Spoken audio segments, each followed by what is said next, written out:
This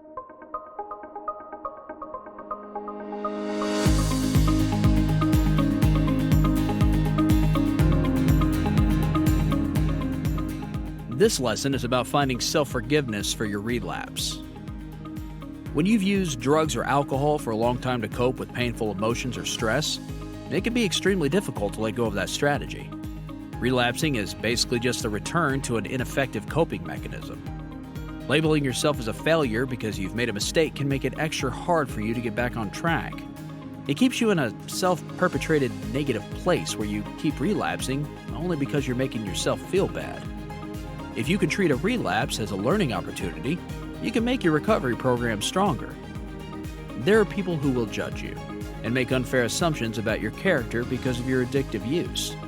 There's also a stigma around addictive use, which might make you assume people are judging you when that might not be the case. Additionally, self-stigma exists when you have negative feelings about yourself because you're addicted. Focusing on internal and external stigma can lead to feelings of low self-esteem and shame.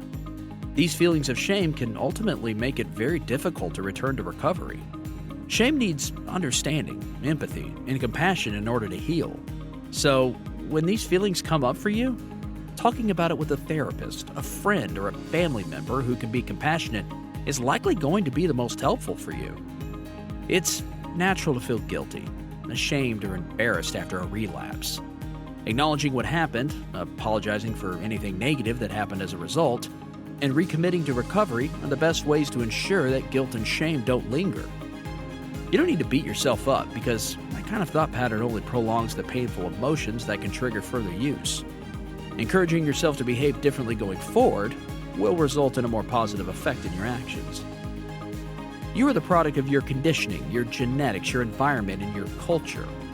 Recognizing that you're operating from a framework of various factors can help you see that your supposed shortcomings don't make you inherently worse than anyone else. Everybody has struggles, so your struggles are a part of what makes you human. Without self-forgiveness, your shame can lead you to become defensive, make excuses for lapsing, or blame others for your behaviors. Acknowledging your faults without getting defensive allows you to use any criticism or corrective feedback as a means to help you self-improve. Self-forgiveness shows that you're willing to forgive others too. You're demonstrating that it's okay to be human and to make mistakes. So, for the exercise after this lesson, you can answer these questions and fill in any information that'll help with your self-forgiveness. What mistakes have you made that are the hardest for you to forgive? What beliefs, past messages, thoughts, or feelings make it hard to forgive yourself for the mistakes that you've just listed? What beliefs, experiences, or feelings have taught you that you are expected to be perfect all the time? Have you ever put unrealistic expectations on yourself or other people? Has someone ever put unrealistic expectations on you?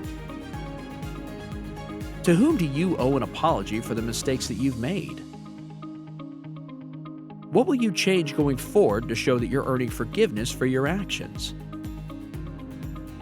In Lesson 3, we're going to talk about the warning signs of a relapse. Thank you for choosing the Recovery Village. If you or a loved one are struggling with mental health or substance abuse and would like to find out more about the programs we offer, please reach out to us directly at 855-387-3291.